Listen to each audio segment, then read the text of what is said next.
What's going on, everyone? So, Damian Lillard, unless you've been sleeping under a rock, is potentially on the move and going to be traded. There are reports that it could happen by the end of the weekend, but they're trying to get the deal done by training camp, right? And that makes sense for all teams involved, all parties involved. Everyone wants to get their roster locked up, get their roster set and locked in, and then that way they can go and start putting their plan together for training camp and the regular season.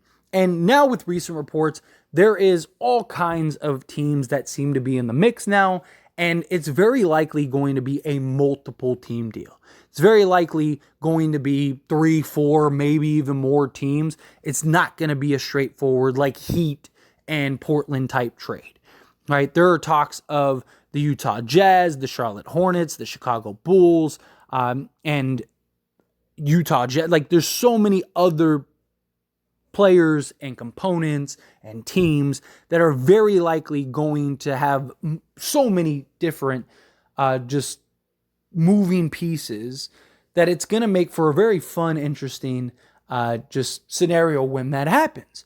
But the reason I'm even talking about it and the reason I'm even bringing it up is because this could potentially benefit the Lakers, because depending on the teams and the players that are moved and to where, the Lakers could end up getting that 15th solid roster piece, right? So, a couple things. One, right, the Lakers have their 14 guys. Lakers are absolutely stacked. They can always be better, and you can always add another quality player, quality piece, right? But there are a few things at glance that the Lakers could use, right? They could use another big man. They could even use, you can make an argument for shooting guard. Again, neither are desperation. Like, it's not like the Lakers are so desperate they got to go sign anybody at the center position, or so desperate they have to go get somebody at the 2 guard. No, you have plenty of options in both scenarios, right? You have Christian Wood, you have Jackson Hayes, you have Anthony Davis that could play the 5. You could always go small with LeBron or Rui or Vando or whomever at the 5 and a small ball lineup. At the 2 guard, you have Austin Reeves. You can easily slide D'Lo over. You could do Gabe Vincent. You got Max Christie. You got a guy like Taurean Prince that's capable of playing the 2. You got a guy in Cam Reddish that could play the 2. You got multiple options in that regard. But again, if you can get somebody that makes sense for the Lakers and that could make your team better and just be another, quality piece that puts you even further ahead in the contention race, then why wouldn't you, right? Even if it's just to keep a player or 2 away from another team.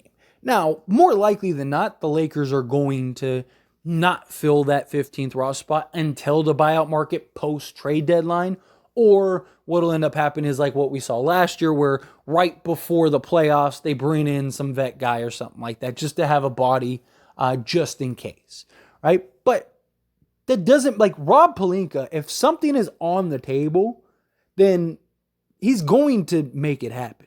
If there's a player that can make the Lakers better, he's not going to, one in the hand is worth 2 in the bush, right? Maybe some great guy ends up getting waived or whatever at the trade deadline, right?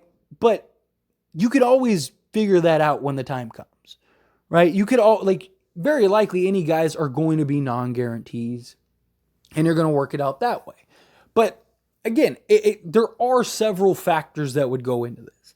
But all these teams, or a lot of these teams that are in the conversation, are all kind of rebuilding, tanking teams that if some of these vet guys end up getting moved there, I don't imagine are going to want to stay there, right? So, for example, let's say it's the Utah Jazz, right? Let's say they get involved, and let's say a Kelly Olynyk ends up going to the Hornets or something, and he's an expiring contract, and the Hornets are like, we just wanted Tyler Hero in the deal, right? And we just needed to ship out, a Gordon Hayward to make all the money. So we just took him because no one else wanted Kelly Olynyk. And Kelly Olynyk's like, I'm 32 years old. It's time for me to go, right?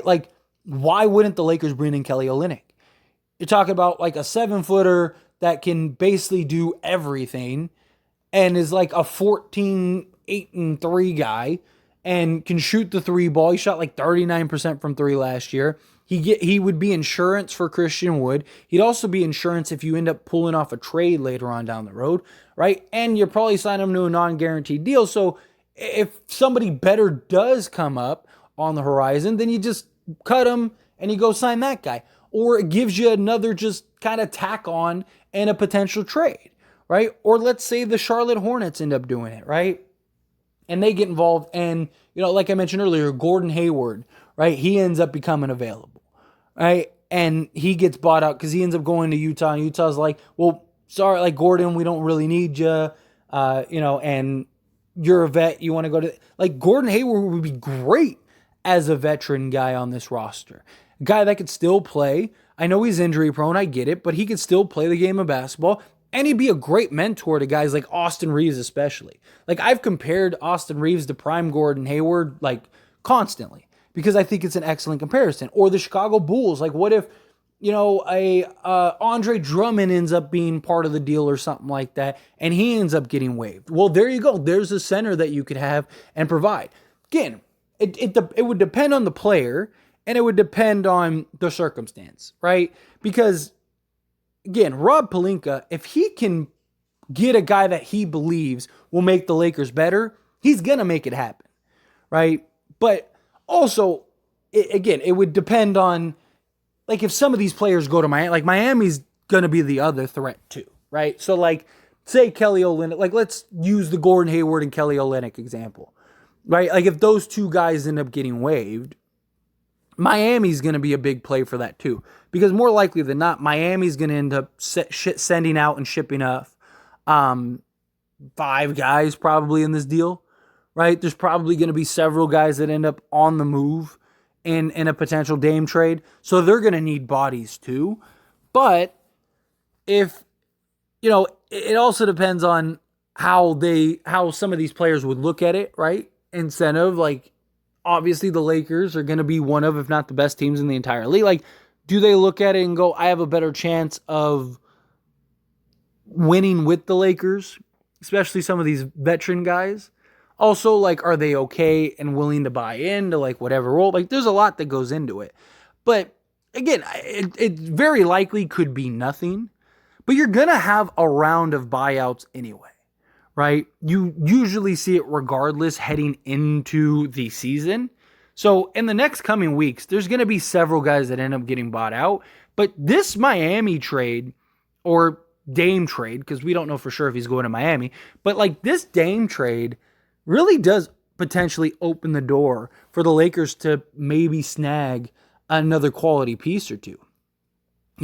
Again, there's circumstances that are going to have to happen and kind of fall into place.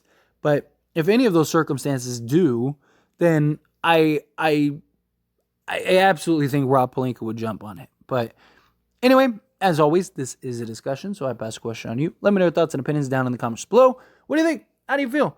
Do you think that, depending on who it is, again, Kelly Olynyk, Gordon Hayward, I'm just using them as examples, right? Who knows? Maybe it's somebody else that gets waived that we don't even expect or we're not thinking of, right?